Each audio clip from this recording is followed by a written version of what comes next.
honoring and remembering those that served our great country and paid the ultimate sacrifice. We thank them and all of you that have and are serving currently. Let's get straight to some headlines here on a busy Tuesday. Happening right now, you can sign up for that coronavirus food assistance program. Roughly $16 billion now available for a variety of agricultural commodities, specifically those that suffered a 5% or greater decline in prices as a result of COVID-19.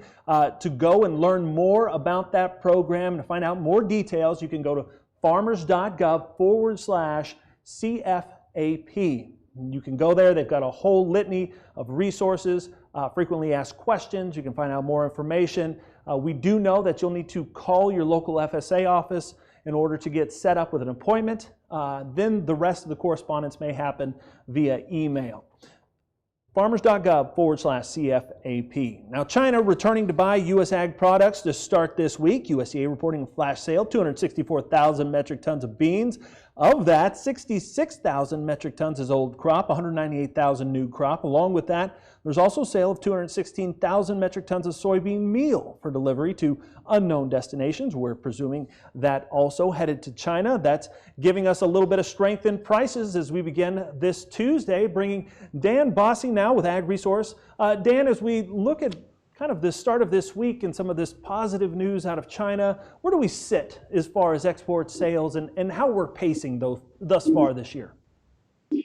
Well, we're moving along. I mean, we're still behind where we need to be in terms of sales commitments for the crop year. So I do believe that USDA will still be cutting soybean exports another 25 to 75 million bushels in upcoming reports, but I'm heartened that the Chinese are there buying. We didn't have any sales last week, Clint, so this sale today was a needed bump in the arm.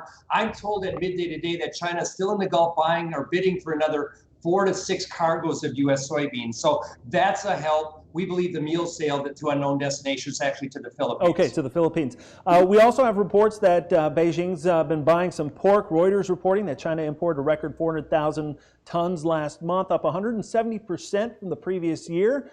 They've been buying some pork from overseas markets, including the U.S. That's also pretty good shot of news, especially for the pork market. Well, it is. I think if you step back and you look at U.S. production of pork and what China was buying, we were over 30% of total production that China was taking at exports. It's a big amount. And so of any commodity, China's pork purchases had the most impact, if you will, both on price and volume. So as we start to look at this big picture, Dan, obviously we're past the Memorial Day holiday here. We're into the summer season. We're kicking off here on a Tuesday with most of the crop in the U.S. has been planted, at least on its way to being planted. How are we feeling right now with where things sit at the end of May? Well, today it seems that everybody has a little better step, or a better bump in their step, I should say, because as you think about the weekend, I think there are more people out driving. I think people are trying to get back to some normality. This is helping the restaurant industry. We're seeing the food supply chain in terms of food service coming back online as states like Illinois are looking at reopening and a bunch of others across the Midwest. This is helping. However, again, I'm worried a little bit about a second wave because I'd like to see more precautions with masks and other things being taken. Hopefully we don't have that, but if we do, I think we have to be a little worried about where we sit in 3 or 4 weeks from now. Yeah, Dan, and we were talking about that before we started here. It seems like we're all going to be looking for some early indicators to see if there's anything that changes over the next 3 or 4 weeks. What are you watching? Well, we're watching really ethanol. I think that's the canary in the coal mine. We have seen gasoline demand start to come back. We are starting to raise some of those ethanol estimates just a skosh. We expect another 2 or 3 plants to come back online today. That'll be very helpful, I believe, for the grain market. So as we get into let's say the gut slot of June, we need to be watching weather most intently. I think that's the key. We did get a bunch of rain over the weekend in the Black Sea. They had a problem with wheat. That's helpful to the wheat crop. Still a problem in eastern parts of, let's say, France and Germany. But as we think about world weather, so far so good, assuming that Mother Nature doesn't throw us a ridge or some extreme heat in the next couple of weeks. We're talking, we're looking at some of the planting issues, and of course North Dakota, some of the northern plains areas still struggling with some excess moisture there. Upwards somewhere around 1 million, 1.5 million acres being thrown around to prevent plant is a possibility there. What's your look on that or your read on that, Dan? Is that possible? But it is. I we dialed in a fair amount of prevent plant, almost 1 million acres in North Dakota. I think that, the pictures where you had a combine followed by a planter, we normally see that in Brazil, but for North Dakota to show those kind of pictures was somewhat surprising to me. But I do believe that the market may be a little shocked. We may go to 100% planted in North Dakota just because of those failed acres being not included. So I think we have to be a little careful and read that the right way. But for the now, I think 1 million or slightly less than that is a good number to be thinking about prevent plant for North Dakota.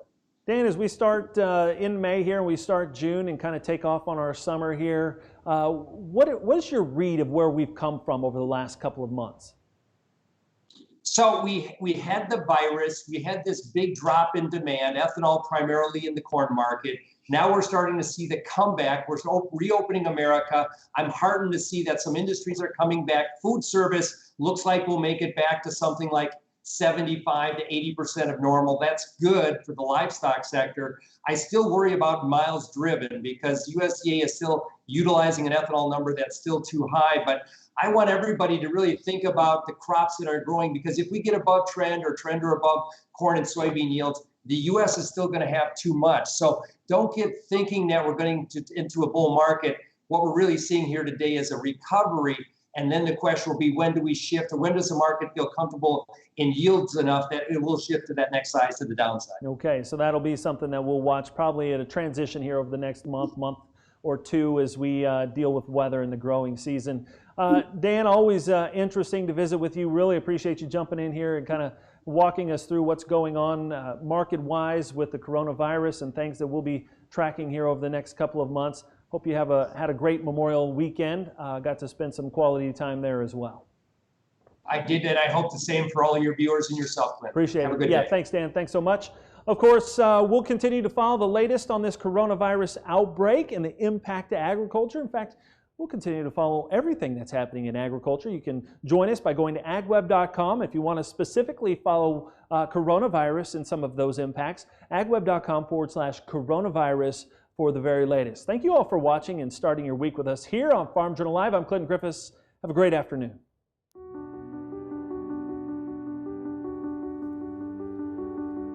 It started as social distancing, self-isolation, and caring for loved ones. A time for agriculture to be proud, to be essential. Now, it's changing. While states start to reopen and jobs resume, out here, the clouds are building. The path is uncertain. It's not the first time, it won't be the last. But we'll farm on. This soil is soaked in generations of sweat, of reinvention, of grit. Farm on is a calling. It's a mantra, a mindset. When the horizon dims and things turn dark, we'll find the light. We may be doing this for you, but we're also doing it for them. 2020. Now's the time to farm on.